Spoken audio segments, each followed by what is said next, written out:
Savez-vous qu'il y a des patients qui sont déclarés hypertendus après toutes sortes de bilans et qui, malgré tout, doutent de ce diagnostic? Certains patients même se demandent, est-ce que cette histoire d'hypertension artérielle, c'est même vrai?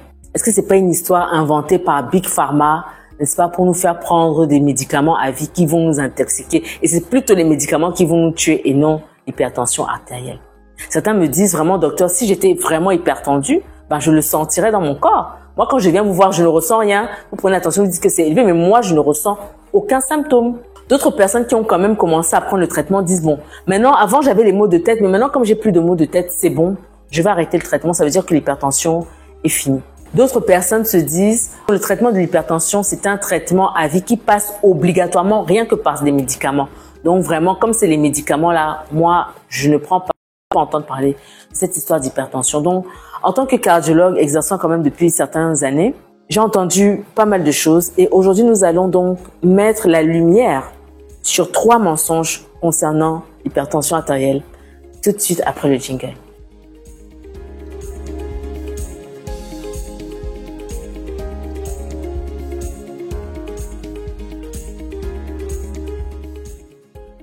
Premier mensonge, si vraiment j'étais hypertendue, je le sentirais dans mon corps. J'aurais des symptômes, j'aurais des manifestations. C'est comme le palu, j'aurais de la fièvre, j'aurais des vertiges. C'est comme la fièvre, c'est même comme le diabète, je ressentirais des crampes, une perte de la sensibilité. Comment se fait-il? Quelle est cette maladie où on n'a pas de symptômes, on ne ressent rien du tout?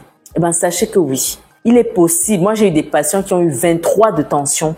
Ils n'ont pas un seul mal de tête. Ils n'ont pas une seule douleur à la poitrine. Ils marchent comme vous et moi. Ils font même du sport tous les jours. Ils courent et ils n'ont aucun symptôme. Et pourtant, ce sont les patients les plus dangereux. Dangereux dans le sens où ils sont les plus en danger de développer des complications cardiovasculaires parce que justement, ils n'ont aucun signe d'alerte qui leur permette de prendre les mesures nécessaires pour se protéger. Silent killer, le tueur. Justement pour ça, parfaitement automatique, avoir hypertension. Bien sûr,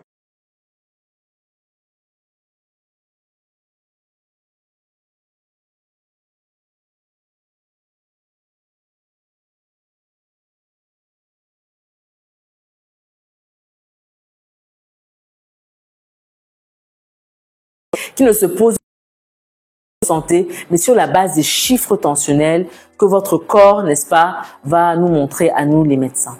Donc, c'est faux que de dire que l'hypertension artérielle, il faut la ressentir, c'est archi faux. Deuxième mensonge, le traitement de l'hypertension artérielle ne consiste qu'à prendre des médicaments à vie. Et donc, si c'est ça, moi, je préfère ne pas m'engager, je préfère ne pas commencer ce genre de choses. Beaucoup de patients ont parfois cette remarque, ok? Sachez que le traitement de l'hypertension artérielle est d'abord une affaire de changement de style de vie, une affaire de modification de votre hygiène de vie. Il y a des cas d'hypertension artérielle, c'est vrai qu'on ne les voit plus trop, mais il y en a, ça existe. Il y a des cas d'hypertension artérielle où la tension est peu élevée. Le patient n'a pas tellement de facteurs de risque cardiovasculaire et dans ces cas particuliers, on ne va pas aller jusqu'au médicament. On va lui dire, modifie ton style de vie. Okay? À partir de maintenant, fais plus d'activité physique, 3 heures par semaine. Okay? À partir de maintenant, surveille ton alimentation, notamment ta consommation de sel. Arrête le cube magie. Okay? Mange de plus en plus d'aliments à index glycémique bas, anti-inflammatoire. Okay? De plus en plus, voilà, il faut mieux gérer ton stress, d'accord? Donc, fais de la méditation, je sais pas, du yoga, bref, toute activité qui peut t'aider vraiment à relativiser, ok? Et ces patients nous reviennent sans avoir pris un seul comprimé, mais avec une tension absolument normale. Et à partir du moment où ils gardent cette hygiène de vie-là, leur tension ne monte plus. Je parle bien de cas où il n'y a pas d'autres facteurs de risque, donc c'est pas des personnes obèses, c'est pas des personnes diabétiques. Ils n'ont juste qu'une petite élévation de la tension artérielle, voilà, et c'est jugulé par les mesures d'hygiéno-diététique. Donc, c'est pour dire que le premier traitement de l'hypertension artérielle, ce n'est pas les médicaments. D'accord, c'est d'abord la modification de votre style de vie. Il y a des patients qui sont déjà sous médicaments, mais quand ils adoptent cette hygiène de vie, on est même amené parfois à diminuer le dosage de leur traitement parce que voilà, cette modification de style de vie est devenue efficace et ne justifie plus les traitements on va dire quoi, les plus agressifs, les plus optimaux. Alors, troisième idée mensongère, moi, je ne prends que mes médicaments quand je sens que ma tension monte.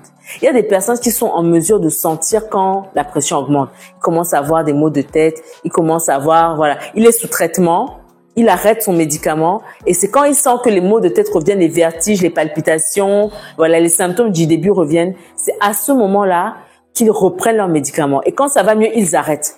Vous faites une erreur monumentale parce que, premièrement, l'hypertension artérielle, ce n'est pas comme le palu, ce n'est pas comme la fièvre typhoïde, ce n'est pas un microbe qu'on tue ponctuellement et puis on arrête le traitement, non. C'est un processus sur le long terme.